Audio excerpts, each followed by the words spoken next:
Beef টিকিয়া অথবা chicken টিকিয়া যেটাই বলি না কেন, অথবা বিফ কাবাব বা চিকেন কাবাব যেটাই বলি না কেন, খেতে কিন্তু দুর্দান্ত হয়ে থাকে এবং সবাই ছোট থেকে বড় সবাই খুব পছন্দ করে থাকে।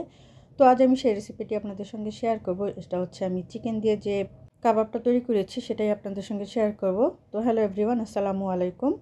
প্রথমে আমি ডালগুলোকে মানে বুটের ডালগুলোকে খুব ভালোভাবে ধুয়ে পরিষ্কার করে নিলাম। তারপরে এগুলোকে আমি পানি দিয়ে ভিজিয়ে রাখবো প্রায় 2 ঘন্টার মতন। 2 ঘন্টার পরে আমি একটা প্রেসার কুকারে ডালগুলো নিয়ে নিলাম। ডালগুলোকে দেওয়ার পরে আমি এর মধ্যে দিয়ে দিব চিকেন। এখানে আছে চিকেন, মরিচের গুঁড়ো, সামান্য হলুদের গুঁড়ো, জিরার গুঁড়ো, ধনিয়ার গুঁড়ো এবং গরম মশলা গুঁড়ি। এখানে আছে কিছু গোটা গরম মশলা, তেজপাতা, আদা পেস্ট, রসুনের পেস্ট, পেঁয়াজ এবং কিছু কাঁচামরিচ। সব কিছু আমি একসঙ্গে এখানে দিয়ে দিব ডালের মধ্যে। দেব হাফ কাপ পানি। খুব ভালোভাবে মিশিয়ে নিয়ে রাইস কুকারের মধ্যে লাগিয়ে দেব। তারপর আমি গ্যাসটা অন করে 3টা সিটি দেওয়ার পরে আমি ঢাকনাটা খুলে নিলাম। ঢাকনাটা খুলে আমি আপনাদের দেখিয়ে দিচ্ছি। এগুলো কিন্তু অলরেডি একদমই ম্যাশ হয়ে গিয়েছে, অর্থাৎ খুব সুন্দরভাবে সেদ্ধ হয়ে গিয়েছে। চিকেনটাও খুব ভালোভাবে সেদ্ধ হয়ে গেছে এবং ডালটা একেবারে প্রায় গলেই গিয়েছে। আমি আপনাদের একটু দেখিয়ে দিচ্ছি হাতে নিয়ে। ডালগুলো কিন্তু একদমই গলে গেছে, একদম হাতে নিয়ে ধরে দেখেন চাপ দেওয়ার আগেই একদম মিহি হয়ে যাচ্ছে। তো এখন একটু হালকা পরিমাণ পানি রয়ে গিয়েছে, পানি একটু ভেজা ভেজা আছে।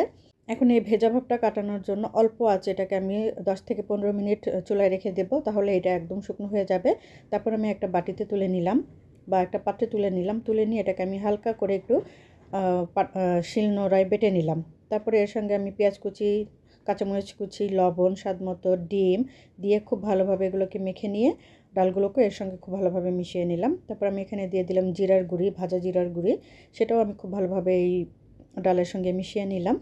খুব ভালোভাবে যখন এটা মেশানো হয়ে যাবে তখন এটাকে যে কোনো সাইজের কাবাব আপনার এখান থেকে তৈরি করে নিতে পারবেন। তবে আমি গোল গোল করে নিচ্ছি, কারণ আমার কাছে কাবাব একটু রাউন্ড শেপটাই ভালো লাগে দেখতে।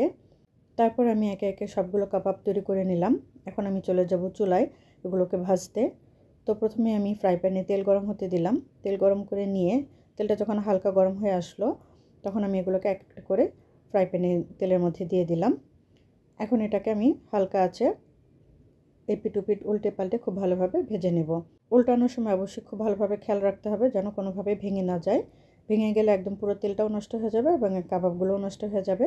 তাই চেষ্টা করবেন যাতে কোনোভাবে যেন ভেঙে না যায়, সেভাবেই উল্টে পাল্টে খুব ভালোভাবে এটাকে ভেজে নিতে হবে। ভাজাটা যখন খুব এরকম ব্রাউন কালার হয়ে আসলো তখন আমি এখানে এগুলো আস্তে আস্তে এক এক করে উঠিয়ে নিলাম। তো এই তো তৈরি হয়ে গেলো আমার খুবই মজাদার চিকেন কাবাব। আপনাদের কাছে রেসিপিটি কেমন লাগলো অবশ্যই কমেন্ট সেকশনে জানিয়ে যাবেন। আজকের মতো এখানেই বিদায় নেব। সবাই ভালো থাকবেন এবং সুস্থ থাকবেন এবং পরবর্তী ভিডিও দেখার আমন্ত্রণ জানাচ্ছি। আসসালামু আলাইকুম।